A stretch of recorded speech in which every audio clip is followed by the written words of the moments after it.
అంటే జగన్మోహన్ రెడ్డి గారిని ఏదో చెయ్యాలని చూస్తున్నారు. జగన్మోహన్ రెడ్డి గారి ఒంటి మీద ఈగ వాలినా మీరందరూ విమానాలు వేసుకుండి విదేశాలకు పోవాల్సిందేట. ఒక్కడిని కూడా ఇవ్వరట. 5 సంవత్సరాలు రాజకీయాల్లో ఉండి మేము విమానంలో వెళ్ళిపోయామా, బోర్డు కేసులు పెట్టారు మా మీద. ఎవడండి ఇవాళ కోసేస్తే రఫ్ ఆడించేస్తే పీకి ఎదురైతే కోయిన్ చేసుకుంటామా? ఏం మాట్లాడుతున్నారు అంటే రెచ్చగొట్టే ధోరణి మాత్రం మంచిది కాదు.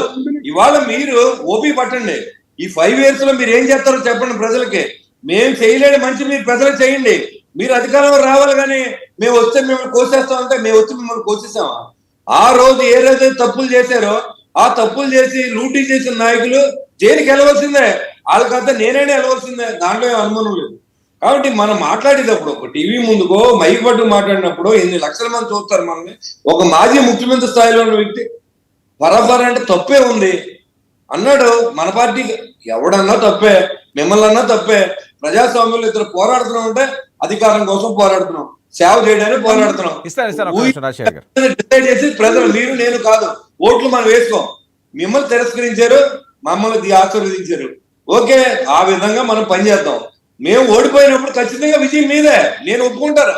దానికి మేము 5 సంవత్సరాలు భరించాలి. మిమ్మల్ని ఎంపీలు తీసుకెళ్లి పోలీస్ స్టేషన్ లో తీసుకెళ్లి కొట్టి సంస్కారం కానీ, తప్పుడు కేసులు పెడతాం కానీ, ఇళ్లలోకి వచ్చి రైడింగ్ చేసి పోలీసులు పట్టుకెళ్ళిపోయి కానీ సంస్కారం ఈ రాష్ట్రానికి నేర్పింది మీరే.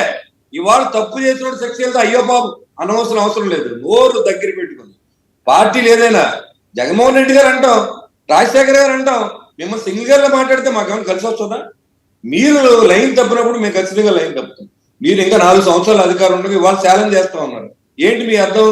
Diversion politics. ఇవాళ 6 ప్యాక్ చంద్రబాబు నాయుడు గారు చెప్పారు. దాంట్లో భాగంగా మొట్టమొదటి సంవత్సరం 1000 రూపాయలు ఇచ్చాం. మీరు 4 సంవత్సరాలు 1000 రూపాయలు పెంచారు. ఇవాళ తల్లికి వందనం, ప్రతి ఇంటికి డబ్బులు వేస్తాం. ప్రతి ఇంట్లోనే ఇవాళ మా కాన్స్టిట్యూన్సీలో నేను తిరిగాను. ఎవరైనా